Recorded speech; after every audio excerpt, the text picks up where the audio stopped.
ان الحمد للہ والصلاة والسلام علی رسول اللہ اما بعد۔ محترم سامعین و ناظرین کرام، انسانی تربیت کے حوالہ سے روزے کا اہم ترین کردار ہے، بلکہ یوں سمجھیے کہ اس اعتبار سے روزہ اصل الاصول کی حیثیت رکھتا ہے۔ روزہ مختلف انداز سے، مختلف پہلوؤں سے انسان کی تربیت کرتا ہے۔ روزہ جہاں ہمیں بہت زیادہ درس دیتا ہے، ہمیں زبان کی طہارت کا درس بھی دیتا ہے، زبان کی پاکیزگی کا درس بھی دیتا ہے۔ صحیح البخاری کتاب الصوم کے اندر حدیث ہے، نبی مکرم علیہ الصلوۃ والسلام نے ارشاد فرمایا، من لم يدع قول الزور والعمل به فليس لله حاجة ان يدع طعامه وشرابه۔ روزہ رکھا ہے، جھوٹ بولنا ترک نہیں کیا، جھوٹے کام ترک نہیں کیے، ایسے آدمی کی اللہ تبارک تعالیٰ کو کوئی ضرورت نہیں بھوکا رہے یا پیاسا۔ یعنی روزہ بھوک کا نام نہیں ہے اور نہ ہی پیاسے رہنے کا نام روزہ ہے۔ روزہ کیا چاہتا ہے؟ روزہ چاہتا ہے کہ تو اپنے کردار کی اصلاح کرے، تیرا جو نظریہ ہے، تیری فکر، تیرا اخلاق جو ہے یہ اعلیٰ بن جائے، تیرے اعضاء جو ہیں ان میں پاکیزگی اور طہارت آ جائے۔ روزہ رکھ لیا اب جھوٹ نہیں بولنا، روزہ رکھ لیا اب کسی کی چغلی نہیں کرنی، روزہ رکھ لیا اب کسی کی غیبت نہیں کرنی، روزہ رکھ لیا اب تیری زبان سے کسی کی عزت و عفت و عصمت کے متعلق غلط باتیں نہیں نکلنی چاہیے۔ سیدنا معاذ بن جبل رضی اللہ تعالیٰ عنہ وہ فرماتے ہیں، سب سے آخری بات جو میں نے نبی مکرم علیہ الصلوۃ والسلام سے پوچھی تھی وہ کیا تھی؟ میں نے آپ علیہ الصلوۃ والسلام سے عرض کی، یا رسول اللہ مجھے ایسا عمل بتلائیے جو اللہ تبارک تعالیٰ کو بہت زیادہ محبوب ہو، اخبرنی بأحب الاعمال الی اللہ تعالیٰ، جو اللہ کو بہت زیادہ پیارا ہو۔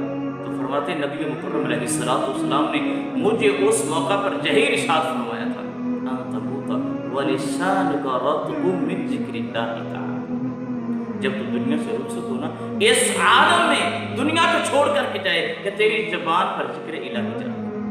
یقین جانے بڑا افسوس ہوتا ہے ایسے واقعات کو سن کر کے، کتنی لوگ ایسے مرتے ہیں ساری زندگی اپنی زبان کا غلط استعمال کر کے آخری وقت میں ان کی زبان سے گالیاں نکل رہی ہوتی ہیں۔ نہیں، یہ شریعت مطہرہ کا درس نہیں، شریعت مطہرہ نے روزہ درس دیتا ہے، زبان کی حفاظت کا درس دیتا ہے، زبان کی طہارت اور پاکیزگی کا درس دیتا ہے۔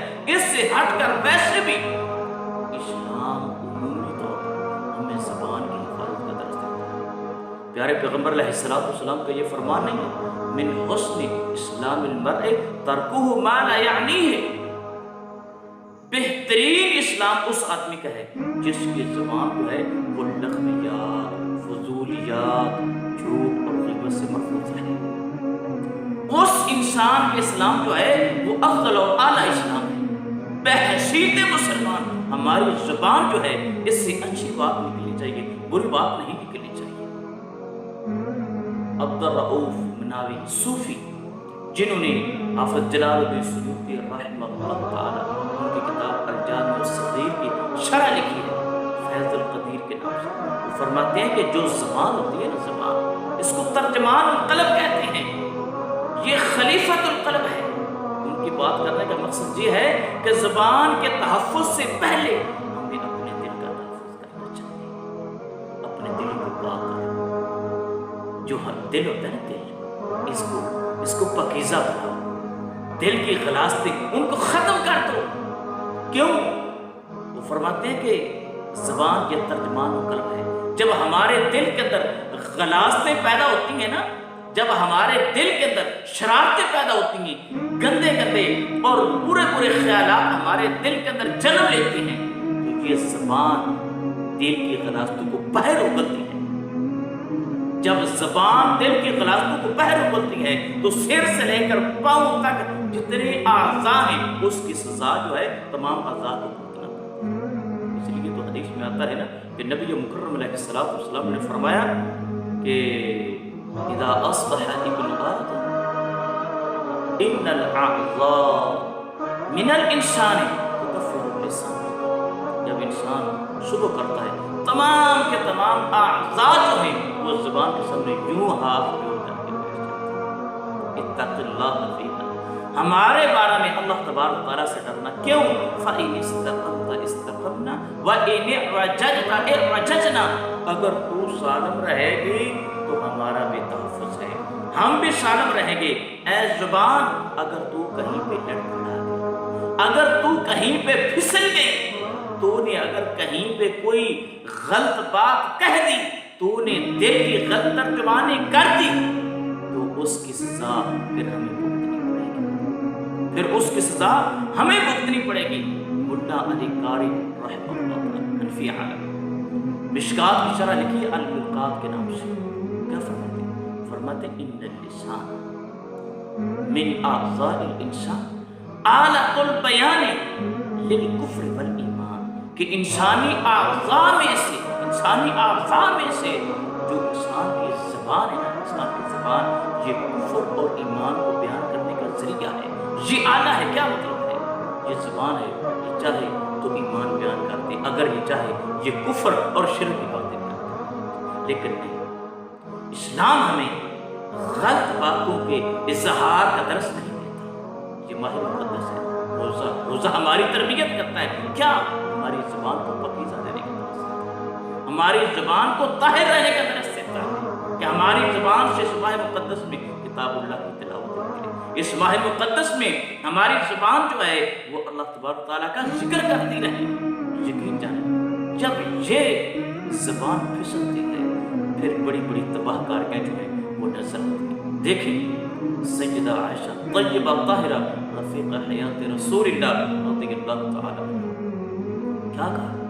صرف اتنی سی بات کہی ہے نا، سیدہ صفیہ رضی اللہ تعالیٰ جو ان کی صحبت تھی، ٹھیک ہے، ان کا قد چھوٹا تھا، نبی مکرم علیہ السلام کے حضور اتنی بات کہہ دی کہ جو صفیہ ہے وہ تو اس طرح، یعنی ان کا قد چھوٹا ہے، صرف اتنی بات کہی ہے۔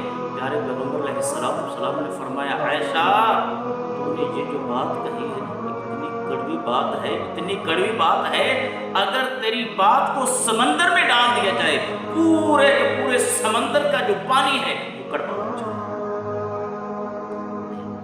اپنی زبان پر پہرا دیجیے، اپنی زبانوں کی حفاظت کیجیے، اپنی زبانوں کی حفاظت کیجیے۔ امام مالک بن دینار رحمہ اللہ تعالی وہ فرماتے ہیں اذا رأیت قساوة فی قلبک ووهنا فی بدنک وحرمانا فی رزقک، جب تو محسوس کرے نا کہ تیرا دل جو ہے یہ سخت ہو چکا ہے، تیرا دل قرآن کی تلاوت کی طرف مائل نہیں ہو رہا، تیرا دل جو ہے وہ خوف الہی سے رونے والا نہیں ہے، تیرا دل اس کو اللہ کی عبادت میں سکون نہیں ملتا، دل سخت ہو چکا ہے، عبادت الہیہ کی طرف اس کا میلان اب نہیں رہا۔ جب تم محسوس کرے تیرے جسم میں کمزوری آنے لگی ہے، اور جب تم محسوس کرے کہ تیرے رزق سے برکتیں اٹھنے لگی ہیں، فَعْلَمْ أَنَّكَ تَكَلَّمْتَ فِيمَا لَا يَعْنِيكَ، پھر تو سمجھ لے کہ تیری زبان نے بےہودہ ہوئی اور فضول باتیں کرنا شروع کر دی۔ زبان اس قدر بے برکتیاں پیدا کر دیتی ہے۔ آئیے اس تباہ کاری سے بچ کے، اس بے برکتی سے بچ کے، اور اس کا ایک ہی ذریعہ رمضان کا مہینہ ہے، وہ ہمیں دے رس دے گا، بار بار درس دے گا، لیکن اپنی زبان کو پاک کریں۔ بلکہ بعض محدثین نے تو یہاں تک کہہ دیا ہے ایسا آدمی جو روزہ کی حالت میں جھوٹ بولتا ہے، غیبت کرتا ہے، اس کا روزہ باطل ہو جاتا ہے، اس کا روزہ ہی نہیں رہتا۔ حافظ ابن حزم رحمہ اللہ تعالی، امام اوزائی رحمہ اللہ تعالی، حافظ ابن حجر رحمۃ اللہ علیہ نے فتح الباری کے اندر ان کے فتح وجات وہ فرماتے ہیں روزہ کی حالت میں جھوٹ بولنے والا اس کا روزہ باطل ہو جاتا ہے۔ لیکن یہ ایک الگ بات ہے، فقہی بات ہے، علماء کے اس میں اختلاف ہے، جمہور اس کے قائل نہیں، جمہور محدثین یہی کہتے ہیں کہ ایسے گناہ کبیرہ سے انسان کے روزے میں جو ثواب ہے اس میں کمی آ جاتی ہے، لیکن روزے کا وجود ختم نہیں ہوتا۔ حضرات، روزہ ہماری تربیت کرتا ہے، زبان کو پاک میں پاک، زبان کو پاکیزہ رکھیں، اس میں ہمیں خیر ہے۔ اگر ہماری زبان پاکیزہ ہے، ہمارا جسم بھی سکون میں ہے، ہمارا دل بھی سکون میں ہے، اور ہم خیر کے کام کر لیں گے۔ اگر ہماری زبان محفوظ نہیں ہے، ہماری زبان بے راہ روی کا شکار ہے،